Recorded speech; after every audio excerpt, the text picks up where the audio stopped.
Жылқыға жетер мал жоқ. Мінсең массаж, шапсан шабыт, қымызы қыздырады, отырғанды тұрғызады. Еті ерен, сорпасы кемел, қазы қартасы қуат, түсіңе кірсе шуақ. Жоқ демейсің, алдыңа қойса үшуақ. Жілік майыңды толықтайтын ем, ондай дәрі басқаларда кем. Қысқасы еркекті белді қылады, қатынды төлді қылады. Құрметті халайық, бүгін біз жылқы туралы арнайы тоқталамыз. Артық кемі болса айып етпеңіздер. Қазақты жылқыдан айырған күні, тектіліктен арылған күні дейміз.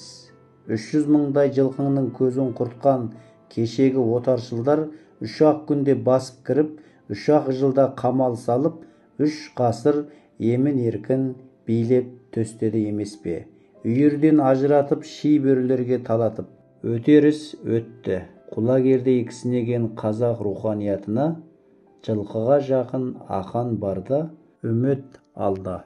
Өзгемен салыстырғанда біз қазақтың мақтанар бір тұсы, жылқы етін көп тұтынамыз. Соғым жылқысыз болмайтын мүмкіндігінше. Ал сиырдың сүт айран құрт ірімшігі демесең, кешегі көшпенді қазақ сиыр етін құнары аз деп көп тұтынбаған. Ас ауқатқа қой еті, қыс келсе анау-мынау жылқы емес, ту биелер дайындаған.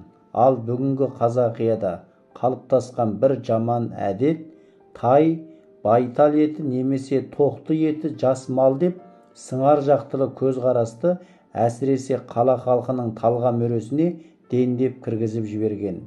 Негізі кешегі текті қазақ тай, құнан, тоқты, тұсақ секілді жас малды пышаққа көп жақындатпай өсімін ойлап қорғап келген.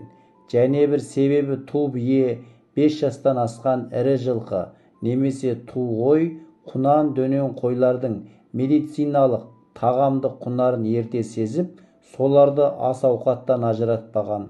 Ал өте жас малда құнар аз, жілік май толмайтынын ескеріп, көк қасқа тайлар мен еркек тоқтыларды тек мезеттік көпке арналған ас тойлар мен қонақасы ретінде сыйлы меймандарға сыбаға еткен.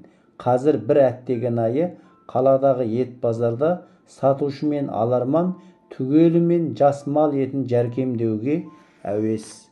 Бұл біздегі малымызды өрістетудің, көбейтудің, бос жатқан жерімізді малмен толтыруға кедергі болып жатқан жаман әдет. Сөз соңында қоса кетеріміз: атың боса желіп жүріп жер таны, асың боса беріп жүріп ел таны.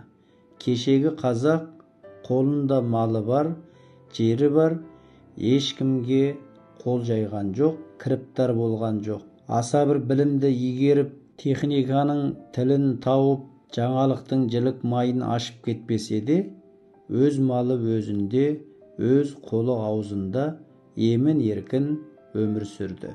Жылқы мінез, қасқыр намыс, дала қазағы деген ат осыдан қалған.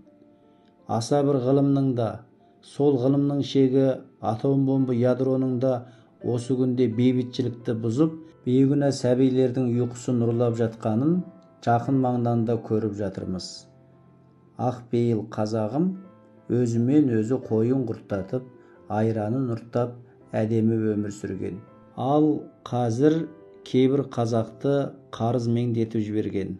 Өсімқорлық пен жемқорлық өз малын өз қорасына толтырып, ешкімге кіріптар болмай өмір сүрудің жолына көлденең тауып алған.